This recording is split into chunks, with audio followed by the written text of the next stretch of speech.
Dios lo bendiga, le damos la bienvenida a su programa Conozca la Verdad, a la luz de la Biblia. Bienvenido y quédese con nosotros hasta el final. Leemos la poderosa palabra de Dios, San Juan 14:9, dice de esta manera: Jesús le dijo: tanto tiempo que estoy con vosotros y no me has conocido, Felipe. El que me ha visto a mí ha visto al Padre. ¿Cómo pues dices tú? Muéstranos al Padre. ¿No crees que yo soy en el Padre y el Padre en mí? Y las palabras que yo os hablo, no las hablo por mi propia cuenta, sino que el Padre que mora en mí hace las obras. Creedme que yo soy en el Padre y el Padre en mí. De otra manera, creedme por las mismas obras. Amén. Poderosa palabra de Dios, ¿verdad? Vamos a meditar en estos 3 versículos que hemos leído con la ayuda de nuestro Señor Jesucristo y también de la ayuda del Espíritu Santo y del Padre Jehová de los cielos. Aquí hay una cuestión muy...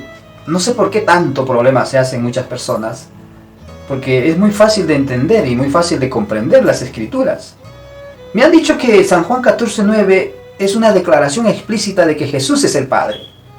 Y muchas veces me han dicho, cuando yo digo que Jesús no es el Padre, sino que Jesús es el Hijo de Dios. Y se molestan tanto y que me dicen: Jesús es el Padre, Jesús es el Padre. Y yo le digo: ¿y dónde dijo Jesús, yo soy el Padre? Entonces me traen la cita San Juan 14:9 y me dicen: ahí está. Bueno, pero acá no está diciendo Jesús que Él es el Padre.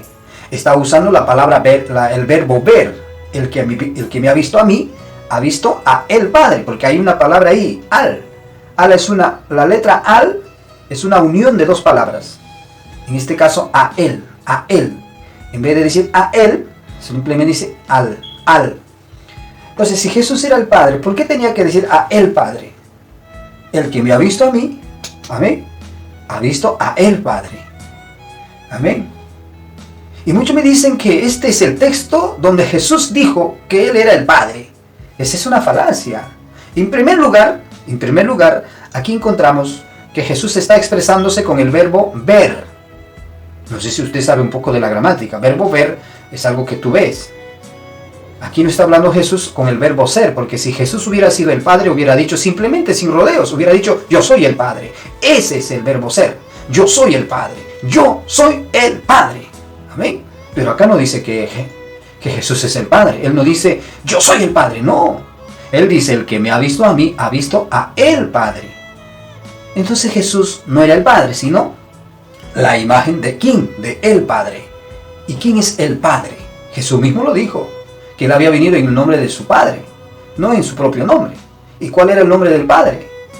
Lo leyó en Capernaum, el libro de Isaías: el Espíritu del Adonai, el Señor, está sobre mí, por cuanto me ha ungido.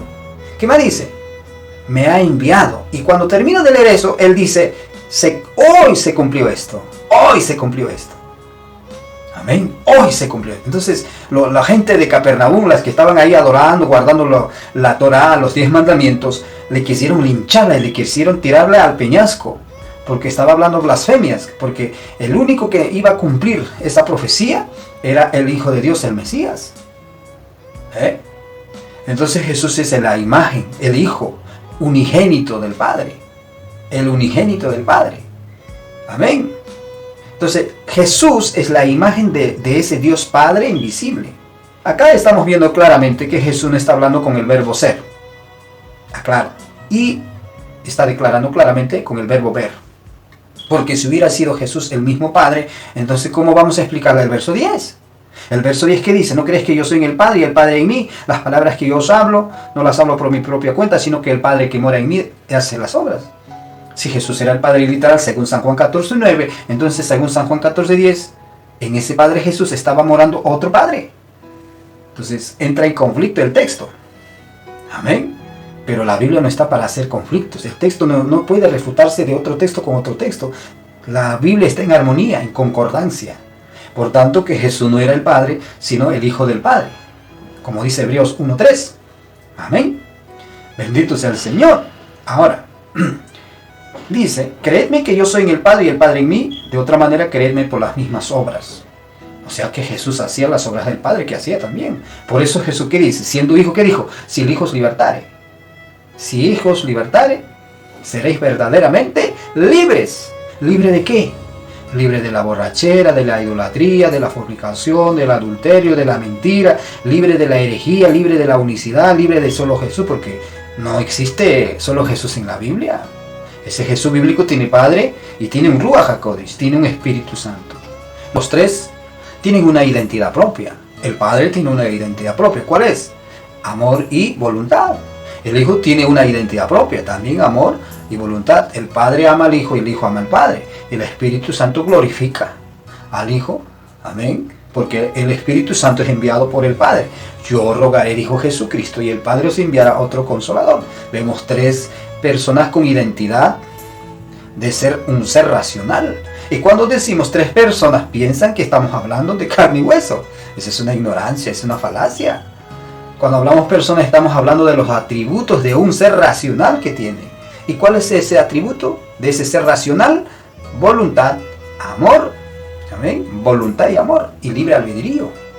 ¿Qué es una voluntad? Voluntad es una cualidad de hacer o no hacer un hecho. Entonces es muy simple. Los apóstoles no eran predicadores de un Jesús solo. Los apóstoles no eran predicadores de un Jesús Padre. No. Los apóstoles no eran predicadores de un Jesús Espíritu Santo. Jamás. Los apóstoles predicaron al Padre, al Hijo y al Espíritu Santo con identidad propia. Y estos tres con identidad propia están en una sola deidad o divinidad. ¿Ve? Qué fácil es entender la palabra de Dios. Qué fácil es entender, comprender que hay un Padre, un Hijo y un Espíritu Santo. San Juan 3:16, ¿qué dice? Porque de tal manera amó Dios al mundo y que ha dado a su Hijo unigénito. O sea que el Padre lo introduce al mundo a su unigénito, como dice Hebreos. Y ese Padre que introduce a su Hijo, amén, al mundo, le dice en Hebreos 1:8, mas del Hijo dice tu trono, oh Dios. Amén. Y Jesús, que fue introducido al mundo, también dice a su Padre, subo a mi Padre, subo a mi Dios. Y el Espíritu Santo es considerado también igual con el Padre y el Espíritu, con Jesucristo, porque Pedro lo dice, no has mentido a los hombres, sino a Dios, referente al Espíritu Santo. Mis amados hermanos y amigos, es muy fácil de comprender. Y esto no es treteísmo, no es politeísmo, como muchos lo llaman. Cuando yo hablo del Padre y del Hijo y del Espíritu Santo, dice que yo soy católico. Dice que yo soy politeísmo. No, Señor. Acá estoy hablando lo que dice la Biblia. Padre, Hijo y Espíritu Santo con identidad propia porque tiene voluntad. ¿Qué dice el Hijo? Amén. Yo he descendido del cielo, no para hacer mi voluntad, sino la voluntad del que me envió, la del Padre. ¿Ve? La voluntad es una cualidad de un ser de no hacer o hacer un hecho. Es un atributo de un ser racional con identidad. Cuando nosotros predicamos a un Cristo que no tiene identidad, que hay momentos que se cree Padre, amén, y se olvida ser Hijo. Y hay momentos que el Padre se convierte en Hijo y se olvida de lo que es el Padre. Porque estando Hijo, decía, solo mi Padre sabe cuándo voy a regresar. El día y la hora nadie sabe, solo mi Padre. Entonces cuando nosotros negamos a Jesús, a la persona del Hijo, vamos a entrar en una incoherencia, en una herejía, en una apostasía. Y una herejía arrastra a una herejía. Y ese es el mundo de solo Jesús, que arrastra una doctrina terrible. Aquel que niega a Jesús está condenado. Juan 3:18.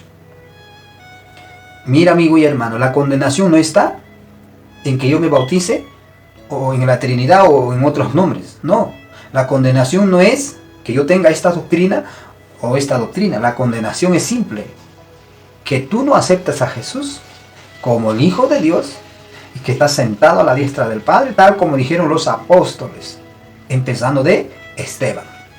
Jesús mismo dijo, amén. También dice en Apocalipsis Juan el apóstol, que es Apocalipsis 3:21. Amén. Se sentó, dice. Jesús se sentó junto con su Padre. Si Jesús es solo, ¿cómo va a sentarse junto con su Padre si Él es el mismo Padre? Apocalipsis capítulo 1, versículo 1, que dice, la revelación de Jesucristo que Dios le dio. Si Jesús es solito, ¿cómo va a revelarse? ¿Cómo se va a revelar? Por eso que no hay un Jesús solo, mi amigo. No hay un Jesús solo. Hay un Jesús que tiene Padre y tiene un Ruach HaKodesh. Los judíos creen en el Padre y creen en el Espíritu Santo. Y jamás van a decir que el Espíritu Santo es el Padre. ¿Dónde tropezaron los hebreos? con el Hijo. Pero habían otros judíos, como los apóstoles, sí aceptaron a Jesús como el Hijo de Dios. Y predicaron, y por predicar al Padre, al Hijo y al Espíritu Santo fueron perseguidos. Fueron atacados, fueron expulsados de Jerusalén. Y no contentos los que negaron a Jesús como el Hijo de Dios, a los judíos que fueron expulsados fuera de Jerusalén, estos judíos también seguían persiguiendo. Amén. Pero la Biblia sigue hasta aquí, hasta aquí. Por eso le dije al inicio que hay muchas iglesias que han surgido con diferentes doctrinas de las iglesias evangélicas. La iglesia primitiva predicaba al Padre, al Hijo y al Espíritu Santo. Tenemos testimonio, ahí están los escritos apostólicos y algunos escritos de los padres de la iglesia. Tenemos en el siglo III, vemos cómo la iglesia primitiva derrotó a los pensamientos que surgieron de la iglesia misma, como el arrianismo, el sabelianismo y el praxianismo. El arrianismo era una doctrina que también surge de la iglesia primitiva, de donde predicaban Padre, Hijo y Espíritu Santo. Surge qué cosa, que Jesús era creado, y empezó a traer problemas. Ahora, en ese mismo tiempo también surge otras herejías como el praxianismo, que decía que Jesús era solo, que el Padre había muerto en la cruz. Una herejía total que también fue refutado y condenado por Tertuliano y por la iglesia primitiva. Luego aparece el sabelianismo con una doctrina de bautismo en solo Jesús. También fue embaucado junto con el arrianismo en el año 325 por los 320 padres de la iglesia primitiva que predicaban Padre, Hijo y Espíritu Santo. Y así van a surgir herejías en toda la historia de la iglesia. Por ejemplo, el catolicismo se adueña de la iglesia primitiva, pero de ahí salen los protestantes. El protestantismo es la reforma de la iglesia católica romana. Pero también el protestantismo va a decaer en muchas cosas, pero va a aparecer la reforma del protestantismo, la iglesia pentecostal trinitaria de 1900. Amén. En los Estados Unidos. Ahora, de esa iglesia trinitaria pentecostal de las Asambleas de Dios, que es la reforma de la iglesia protestante por su descuido, entonces de esa corriente de las iglesias pentecostales trinitarias también van a surgir en el año 1913 la unicidad y lo solo Jesús. En el año 1916, otros recién tienen 80 años, 60 años. Bien, pero la Biblia no es unicitario, no es solo Jesús, la Biblia es trinitaria. Por eso los judíos que negaron a Jesús niegan al Mesías y también al Nuevo Testamento. Solamente se agarran de la Torá. Pero el cristianismo predica Nuevo y Antiguo Testamento porque ahí está la doctrina de la Trinidad de Dios, y para identificar con esa doctrina que Jesús no es el Padre ni el Espíritu Santo, sino el Hijo de Dios. Dios le bendiga y Dios le guarde grandemente. Espero que esta palabra pues haya sido una gran bendición. Estudie, lee la Biblia, ore a Dios y Dios le ayudará a conocer la verdad. Conoceréis la verdad y la verdad te hará libre. Dios te bendiga y Dios te guarde.